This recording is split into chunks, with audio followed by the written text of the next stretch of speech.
রাজশাহীতে নিজ দপ্তরে খাম আদান প্রদান করার ভিডিও ফাঁস হওয়া নগরের চন্দ্রিমা থানার ভারপ্রাপ্ত কর্মকর্তা মাহবুব আলমকে শনিবার দুপুরে প্রত্যাহার করা হয়েছে।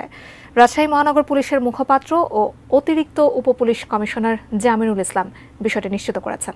বিস্তারিত মোহাম্মদ সোহাগ বিশ্বাসের প্রতিবেদনে।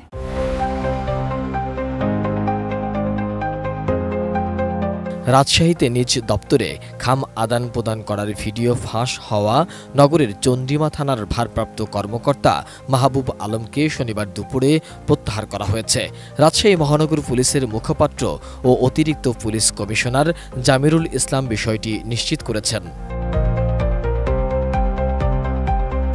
এর আগে শুক্রবার নিজ দপ্তরে বসে এক ব্যক্তির সঙ্গে ওসি মাহবুব আলমের খাম আদান প্রদানের একটি ভিডিও সামাজিক যোগাযোগ মাধ্যমে ছড়িয়ে পড়ে।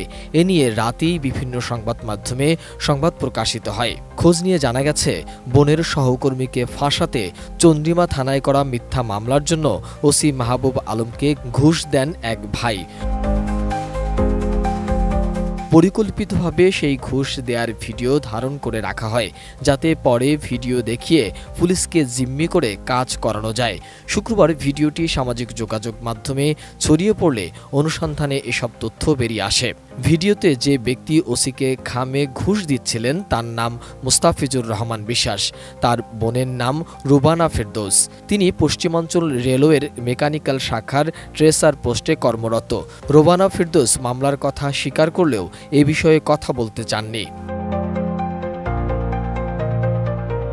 গত ২০ মে রুবানা ফেরদৌস তার কার্যালয়ে সহকর্মী মেকানিক্যাল শাখার ফেরো প্রিন্টার আব্দুল খালেক শিকদারের বিরুদ্ধে নারী ও শিশু নির্যাতন দমন আইনে মামলা করেন।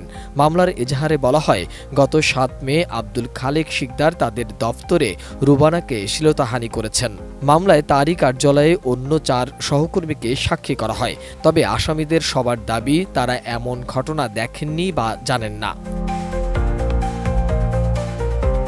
সারা দেশে যখন পুলিশের সাবেক ও বর্তমান কর্মকর্তাদের নানা দুর্নীতির খবর আলোচনার শীর্ষে, তখন এই ওসির ঘুষ নেয়ার ভিডিও প্রমাণ করে দুর্নীতি এই পুলিশ বাহিনীর গৌরবময় অর্জনকে ম্লান করে দিচ্ছে।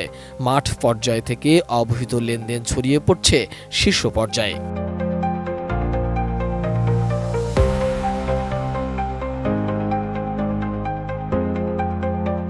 মোহাম্মদ সোহাগ বিশ্বাস, এটিএন নিউজ, ঢাকা।